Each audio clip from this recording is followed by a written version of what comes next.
JEE advance 2021 में आया हुआ थर्मोडायनेमिक पर ये पैराग्राफ और दो क्वेश्चन थे इस पैराग्राफ में। और ये एक परफेक्ट क्वेश्चन है थर्मोडायनेमिक्स के कंसेप्ट को रिवाइज करने का। तो जल्दी से बिना टाइम वेस्ट किए बच्चे करते हैं स्टार्ट। क्वेश्चन रीड करते हैं। Thermally insulating cylinder has a thermally insulating and frictionless movable partition in the middle. आप देख पा रहे हैं यहाँ पे पार्टीशन है जो दो हिस्से में इसको डिवाइड किया हुआ है। दोनों साइड आप पूरा पढ़ लीजिएगा एक बार। मैं आपको समराइज़ कर देता हूँ क्वेश्चन क्या, क्योंकि पढ़ने में बहुत टाइम जाता है। ये पूरा आपका एक चैम्बर सिलिंड्रिकल एक पार्टीशन था। Partition as well as the walls of cylinder are you can say adiabatic and और इंसुलेटिंग। और इनिशियली पार्टीशन इक्वली डिवाइड कर रहा था। दोनों तरफ जो गैसेज है उनका नंबर ऑफ मोल्स जो गैस का 1 दे रखा। दोनों तरफ जो गैसेज है उनका CV जो है ना, वो आपका 2R दे रखा है। कहता है कि अब हमने स्लोली हीट यहाँ से जो है प्रोवाइड करा है इस तरफ। और जो भी यहाँ पे पावर सोर्स था, पावर सोर्स जो है उसका पावर बहुत लो है। ठीक है, हम उस पर डिस्कशन करेंगे। आप यहाँ लाइन पढ़ सकते हैं। The left side has a electrical heater which is turn on at very low power to transfer heat Q. सही बात है ना। इस तरफ हम बात करेंगे उससे। तो इस हीटिंग प्रोसेस से क्या हुआ, ये जो पार्टीशन था वो आगे मूव कर गया such that finally the temperature of right hand side becomes half of the original volume. Sorry, temperature नहीं, वॉल्यूम। ठीक है, तो पहले वॉल्यूम V0 था, तो अभी वॉल्यूम कितना हो गया, V0/2 हो गया। तो हमसे पूछा गया है कि पहला क्वेश्चन 15 में TR/T0 क्या होगा। TR is the final temperature when volume of right hand side chamber becomes half of its original, then at that condition temperature suppose becomes TR, then TR/T0 क्या हो जाएगा वो पता करना था। सेकेंड क्वेश्चन में था कि जो हीट हमने इस पूरे प्रोसेस में दिया है लेफ्ट हैंड साइड गैस को, Q है अगर वो, तो Q/RT0 क्या हो जाएगा। तो अगर आपको क्वेश्चन समझ में आ गया है, थोड़ा बहुत आपको लग रहा है कि यू कैन ट्राई, तो जस्ट आपको वीडियो पॉज करना चाहिए और यहाँ पे ट्राई करना चाहिए। ठीक है बच्चे, तो मैं अब बिना समय वेस्ट किए कि इस पे जो है सोल्यूशन आपको बताता हूँ, दिखाता हूँ। और ये रहा आपका पूरा जो है कि एक पॉइंटर पे हम डिस्कशन करेंगे। ये हमारा जो चैम्बर था उसको मैंने बनाया। यहाँ पे पार्टीशन है दो इक्वल, ये पार्टीशन दो इक्वल चैम्बर को चैम्बर्स को दो इक्वल हाफ में डिवाइड कर रखा है। इनिशियली दोनों के वॉल्यूम और टेम्परेचर्स सेम थे, तो ऑब्वियस प्रेशर भी सेम रहा होगा। P0 मैंने ले लिया। और यहाँ पे जो की पॉइंट ज़रा उस पर हम लोग डिस्कशन करते हैं। कहता है कि low power of heat transfer. Low power of heat transfer का मतलब बेसिकली हो गया स्लो हीटिंग। क्या हो गया, स्लो हीटिंग। स्लो हीटिंग है। दूसरा है कि पिस्टन मूवेबल है, फ्रिक्शनलेस है। इसका मतलब है कि जब पिस्टन चल रहा होगा इस तरफ बहुत आराम आराम से, तो ये it can be seen like a quasi static process. और उस प्रोसेस में ये आपका हमेशा हर एक मोमेंट पे इक्विलिब्रियम स्टेट को अचीव करता हुआ चलेगा, जिसकी वजह से क्या हो जाएगा कि वो तभी पॉसिबल जब दोनों तरफ का प्रेशर क्या रहना चाहिए, सेम रहना चाहिए।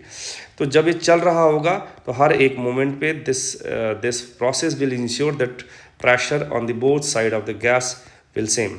सही है ना। एक तो वो हिंट था बहुत बड़ा, सही है ना।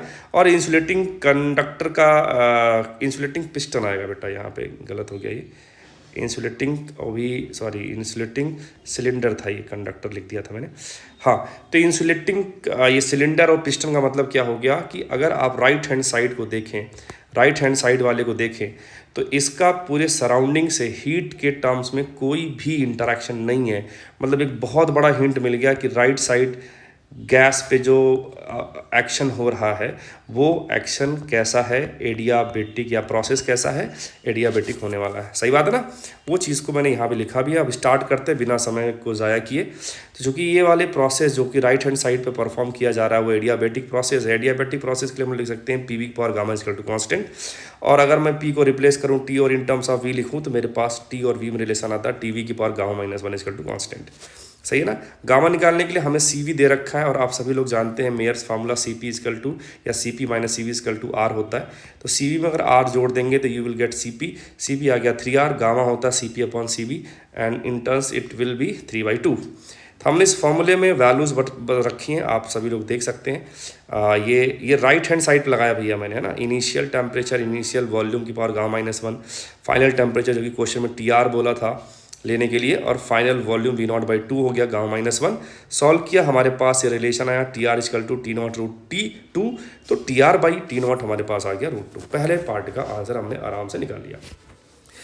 सेकेंड क्वेश्चन को सॉल्व करना हमें, अगेन आप चाहे तो फिर से पॉज करके क्वेश्चन सेकंड को ट्राई कर सकते हैं। सेकंड क्वेश्चन में क्यू निकालिए आप किसी भी तरीके से।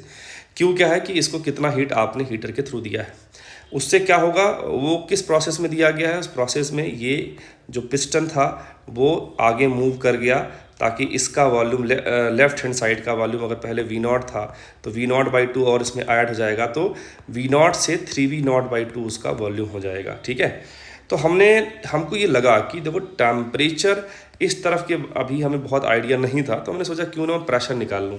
तो राइट हैंड साइड जो ऑपरेशन हमने किया उधर पहले हमने प्रेशर निकाल लिया कि फाइनली जब कंप्रेशन हो गया था तो कितना प्रेशर यहाँ पे बचेगा। क्यों सर? क्योंकि जितना प्रेशर इधर होगा उतना ही प्रेशर इधर भी होगा लेफ्ट हैंड साइड पे, तो हमने प्रेशर निकाल लिया।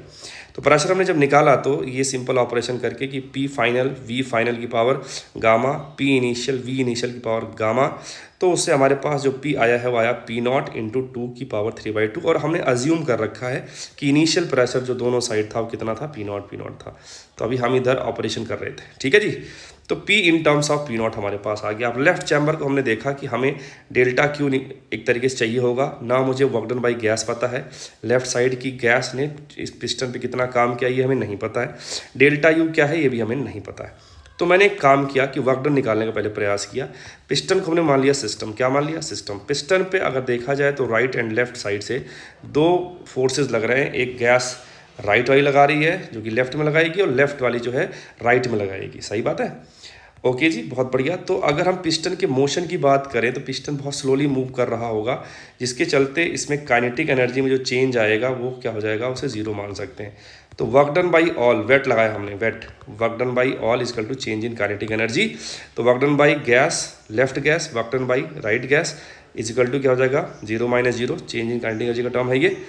अब लेफ्ट का निकालना है, लेकिन हम राइट के बारे में अवेयर है क्योंकि राइट वाला जो हमारे पास वर्क डन था वो एडियाबैटिक प्रोसेस था। अगर आपको याद हो तो एडियाबैटिक प्रोसेस का वर्क डन होता है P2V2 - P1V1/1 माइनस गामा।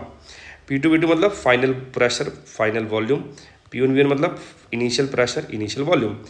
तो यहाँ पे अगर आप देखेंगे ध्यान से तो मैं इसको P2V2 - P1V1 को NR डेल्टा T भी लिख सकता हूँ, और T जो फाइनल था वो TR हो जाएगा, और ये हमारे पास T0 था। इस माइनस साइन को हमने यहाँ पे नीचे एडजस्ट कर लिया, 1 माइनस गामा को गामा 1 इस पर रख दिया। तो हमने यहाँ पे सॉल्व किया तो हमारे पास ये फाइनली वैल्यूज आ गई 2R√2 - 1 टाइम्स T0। सिंपली यहाँ पे TR की जगह पे √2 टाइम्स T0 रखा था। सही ना? तो आई थिंक ये बहुत चैलेंजिंग नहीं है।